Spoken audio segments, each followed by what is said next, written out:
Bonjour tout le monde, bienvenue sur les ondes d'Hugo Sport. Vous écoutez notre 49e podcast.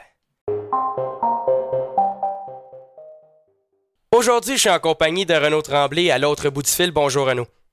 Bonjour Hugo, ça va bien? Oui, toi? Ouais. Donc Renaud, ce qu'on va faire dans la vidéo d'aujourd'hui, on va faire un survol de la première ronde, la ronde de qualification des séries éliminatoires dans la Ligue nationale de hockey. On va parler de toutes les séries, sauf celle du Canadien, puisqu'on va faire une vidéo plus détaillée là, sur la série entre les Canadiens de Montréal et les Penguins de Pittsburgh qui va sortir prochainement. Donc Renaud, on commence en force. Tout de suite en parlant des équipes dans la conférence de l'Est où tous les matchs étaient disputés à Toronto. Renaud, les Hurricanes affrontaient les Rangers de New York, les Hurricanes qui étaient 6e au classement face aux Rangers 11e. Renaud, les Rangers n'ont pas été au rendez-vous au cours de la série. Ça n'a pas été très long, les Hurricanes qui l'ont emporté là, en 3 matchs face aux Rangers. Non, exactement, 3 matchs. Donc, le premier match, 3-2 pour les Hurricanes. Ensuite, 4-1 pour les Hurricanes, encore une fois. Et pour terminer au troisième match, 4-1 pour les Hurricanes. Donc, les Rangers qui n'ont pas été de la série, même pas gagné une seule partie. Donc, parmi les joueurs qui auraient pu mieux performer, les Rangers, on passe tout de suite à Artemi Panarin, qui faisait partie des meilleurs joueurs durant la saison régulière, puis là, qui n'a pas performé comme il aurait dû. Oui, Renaud. Et du côté des Hurricanes de la Caroline, ceux qui ont vraiment fait la différence, on parle bien évidemment de Sébastien Aho, Renaud, qui a eu une belle récolte, 8 points, dont 3 buts. 3 buts durant les séries éliminatoires. On a aussi Andrei Svechnikov qui a été très solide. Lui, il a récolté 5 points, dont 3 buts lui aussi. Peter Mrazek qui a fait le travail devant le filet lors des 2 premiers matchs. Un pourcentage d'efficacité de 923 lors du premier match et 958 lors du deuxième. On a fait confiance à James Reimer, Renaud, lors du 3e match de la série. Et bon, celui-ci a été au rendez-vous, Renaud. Il a eu un pourcentage d'efficacité de 974 pour guider les siens vers la victoire. Une victoire assez facile de la part des Hurricanes de Caroline face aux Rangers, qui étaient les favoris pour l'emporter. Par contre, évidemment, Renaud, je pense qu'on s'attendait peut-être à ce que les Rangers soient en mesure là, de remporter au moins un match. Ça n'a pas été le cas parce que, Lundqvist, là, devant le filet, a connu une série très difficile avec une moyenne de buts alloués de 352, un pourcentage d'efficacité de 901. La défensive, Renaud, qui n'a pas fait le travail. Et évidemment, comme tu l'as mentionné, Artemi Panarin, qui n'a pas eu une mauvaise récolte, mais évidemment, on s'attendait un petit peu plus une meilleure production offensive de son côté. Du côté des Rangers de New York, on se rappelle, on repose sur Artemi Panarin, Mikael Zibanejad, Chris Kreider aussi. On a une très bonne attaque. Malheureusement, on n'a pas été en mesure là, d'inscrire beaucoup de buts au cours de la série. En fait, on a seulement inscrit, Renaud, 3 buts là, au cours de la série. Donc, du côté des Rangers de New York, clairement, on ne s'est pas présenté là, lors des trois matchs de la série. Et c'est vraiment ça qui a fait la différence. Les Hurricanes qui, Renaud, ont une très bonne équipe et qui, selon moi, qui vont poursuivre, dans le fond, vont poursuivre vers les séries éliminatoires. Et Renaud, selon moi, ils peuvent s'en aller très loin. On poursuit par la suite avec une deuxième série entre les Panthers et les Islanders de New York, Renaud. Les Panthers qui, moi, j'avais fait une vidéo au début de la saison. Je considérais que c'est une équipe à surveiller là, au cours de l'année avec les Stars de Dallas. Du côté des Panthers, selon moi, je pense qu'on a eu une saison décevante. On a premièrement Alexander Barkov, qui est clairement le joueur le plus sous-estimé dans la Ligue nationale de hockey. On a aussi Jonathan Huberdeau là, à l'attaque, Aaron Ekblad. On a évidemment Sergei Bobrovsky qu'on est allé chercher durant la saison morte. Et celui-ci a connu une saison lamentable devant le filet des Panthers de la Floride. Et c'est une des raisons qui explique pourquoi on a une saison difficile. Et je m'attendais à ce qu'en séries éliminatoires, ils soient en mesure de retrouver ses repères, Renaud, parce qu'on le sait, l'année dernière, alors qu'il évoluait avec les Blue Jackets de Columbus, il a vraiment fait toute la différence dans la série face au Lightning, qui était à ce moment-là la meilleure équipe dans la Ligue nationale de hockey. Puis il a été extraordinaire devant le filet des Blue Jackets de Columbus. Il a guidé les siens vers la victoire, mais malheureusement, du côté des Panthers de la Floride, on n'a pas eu droit à la même performance de la part de Sergei Bobrovsky, Renaud, qui a eu des séries difficiles là, de son côté, de moyenne de 307, un pourcentage d'efficacité de 901. En bref, Renaud, c'est important de mentionner que c'est la défensive là, des Panthers de la Floride qui a vraiment pas fait la différence là, au cours de la série. Et Renaud, tu aimerais nous en parler davantage? Oui, donc on va revenir un petit peu sur les matchs. Donc, durant les 4 matchs, premier match, les Islanders qui ont commencé en force avec une victoire de 2-1. Ensuite, ils ont gagné le deuxième match avec une victoire de 4-2. Donc, ils se donnaient la chance de gagner en 3 matchs. Mais les Panthers qui ont qui ont sorti un petit peu les dents lors du troisième match avec une victoire de 3-2. Mais pour terminer, une victoire claire de 5-1 au quatrième match du côté des Islanders pour terminer les Panthers.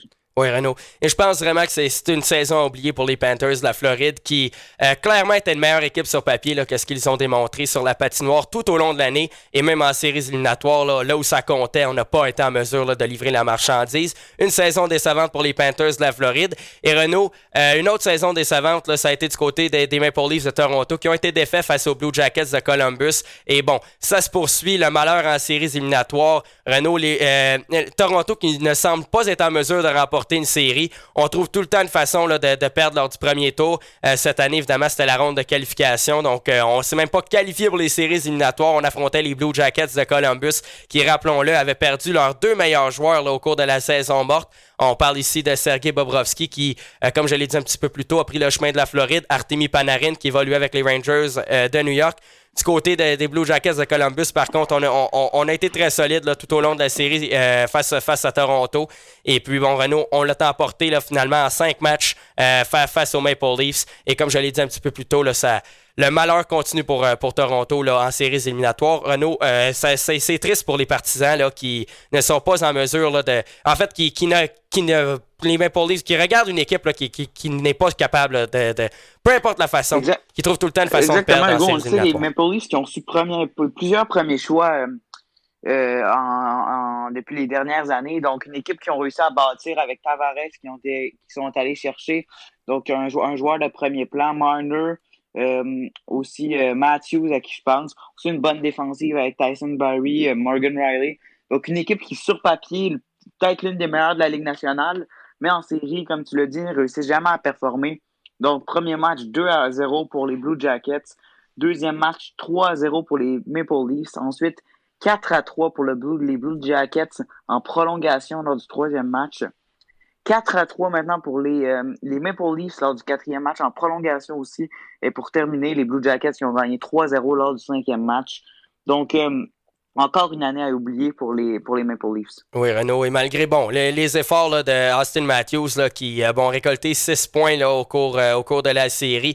Évidemment, on a eu Jake Muzzin qui a été blessé là, lui aussi là, au cours de la série, tôt dans la série. Et on se rappelle, Renaud, la défensive des Maple Leafs, c'est clairement leur faiblesse. On a quand même un assez bon gardien de but en Frédéric Anderson. On connaît tous, Renaud, leur attaque est extraordinaire, qui est l'une des meilleures attaques dans la Ligue nationale de hockey. Mais les Maple Leafs de Toronto là, qui nous rappellent vraiment que la défensive n'est pas à négliger, particulièrement en séries éliminatoires. Renaud, si on veut aller loin en série, si on veut remporter des matchs en séries éliminatoires, on a besoin d'avoir une bonne défensive qui sont en mesure là, de jouer physique devant le filet du gardien de but pour évidemment, aider le gardien de but le plus possible, lui permettre de garder son équipe dans le match et faire les arrêts clés. Du côté des Maple Leafs de Toronto, on n'a pas été en mesure là, de remporter cette série. Encore une fois, ça se poursuit pour les Maple Leafs. Une saison à oublier, comme tu l'as dit.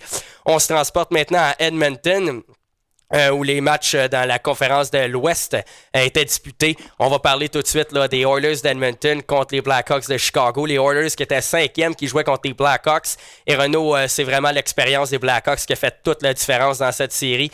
On le sait que, du côté des Oilers d'Edmonton, on a une très bonne attaque. Leon Draisaitl, qui a été le seul cette année à atteindre le plateau là, des 100 points dans la Ligue nationale de hockey. Il en a récolté 110 au cours de la saison.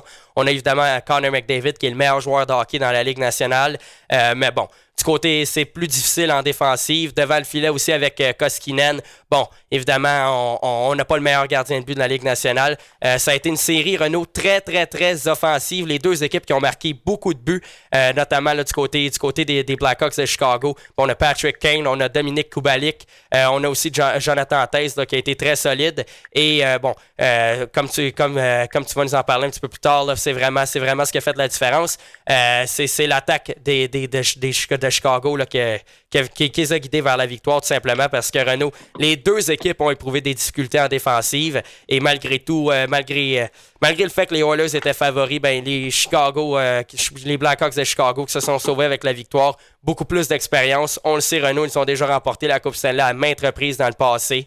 Et bon, évidemment, là encore une fois, du côté de Chicago, on a surpris la planète hockey en éliminant les Oilers d'Edmonton. Et je pense que Renault, ils n'ont pas fini, là, malgré le fait qu'ils sont plus la même puissance là, qu'ils étaient dans le passé. Ils n'ont pas fini là, d'être une équipe à surveiller dans la Ligue nationale. Exactement, Hugo. Donc, au premier match, 6-4 pour les Blackhawks. Au deuxième, 6-3 pour les Oilers. Ensuite, 4-3 pour les Blackhawks et pour terminer 3-2 pour les Blackhawks encore une fois. Donc, comme tu l'as dit, une série extrêmement offensive.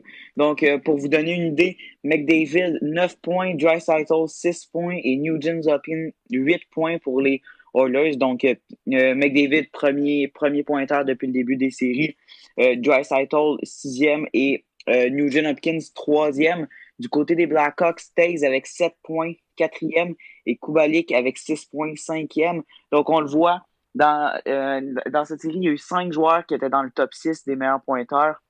Donc, une série extrêmement axée sur l'offensive. On le voit aussi avec la performance des gardiens.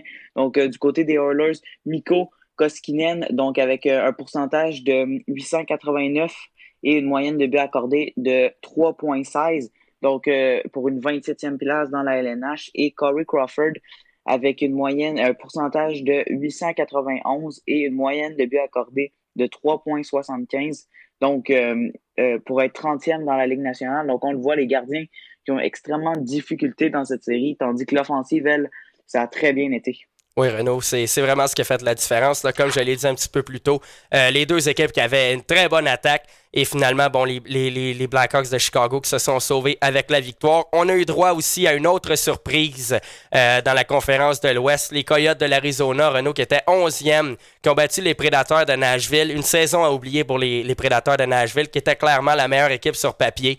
Mais bon, du côté des Coyotes de l'Arizona, on a été en mesure là, d'aller chercher la victoire face aux Prédateurs. Et bon, c'est sûr, avec des joueurs comme Phil Kessel et Taylor Hall, tout est possible. Une grosse victoire là, de la part des Coyotes de l'Arizona qui, eux aussi, ont surpris la planète hockey là, en éliminant les Prédateurs de Nashville. Oui, donc les Prédateurs de Nashville qui ont contre les Coyotes. Donc, les Prédateurs, comme tu l'as dit, 6e et les Coyotes 11e. Au premier match, victoire des Coyotes de 4-3. Au deuxième, 4-2 pour les Prédateurs. Ensuite, 4-1 pour les Coyotes. Et pour terminer, 4-3 en prolongation pour les Coyotes. Donc, un dernier match extrêmement intéressant. Ensuite, pour les gardiens, on a vu, donc du côté des Prédateurs, on a fait confiance à Saros devant le filet, qui a eu une moyenne, un pourcentage d'efficacité de 895 et une moyenne de buts accordés de 3,22. Donc, lui, ça a été difficile. Et du côté des Coyotes, Darcy Kemper avec un pourcentage de 933 et une moyenne de buts accordés de 2,77. Du côté de l'attaque, Johansson et Forsberg, du côté des Prédateurs, avec 5 points, ont été les meneurs. Et pour les Coyotes, Ekman-Larsson avec 4 points.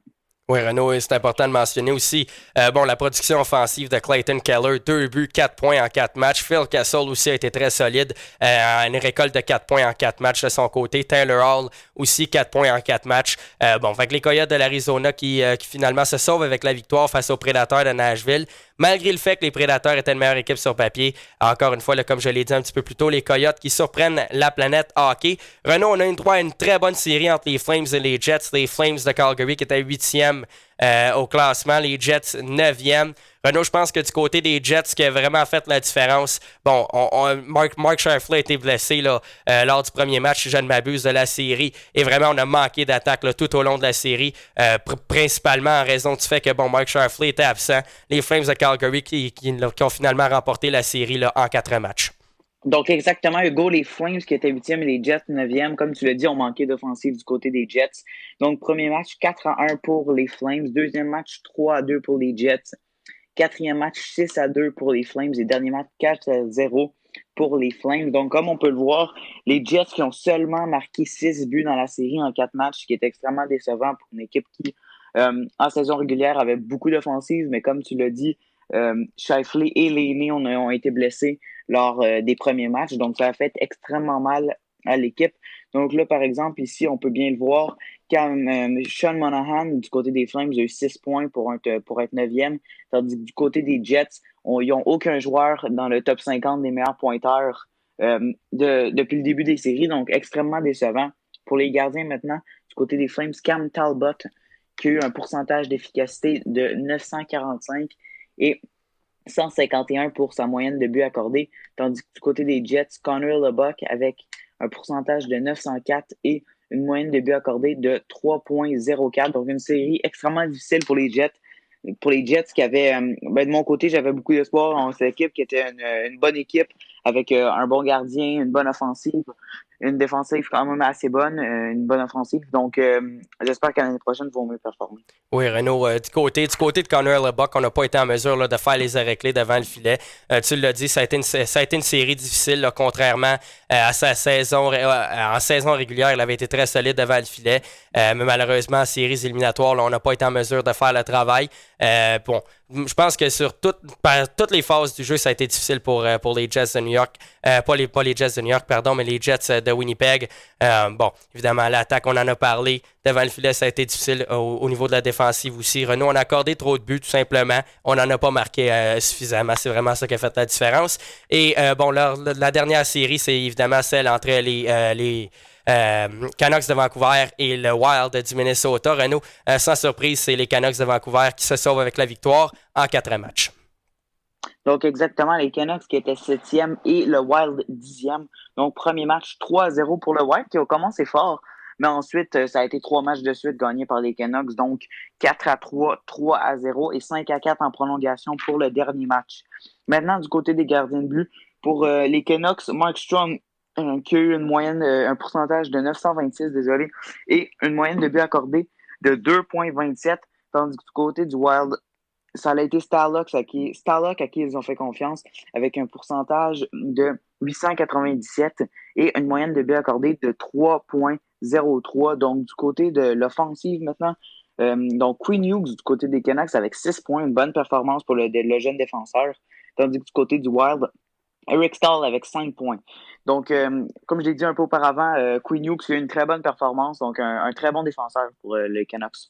Oui, Renaud. Et c'est ce qui va compléter notre vidéo sur la première ronde des séries, la ronde de qualification, en fait, des séries éliminatoires dans la Ligue nationale de hockey. J'espère que vous l'avez apprécié. Si oui, n'oubliez pas de liker la vidéo, de vous abonner à la chaîne, d'interagir avec nous dans les commentaires. Et puis, on va se revoir dans une prochaine vidéo. Donc, merci beaucoup et au revoir.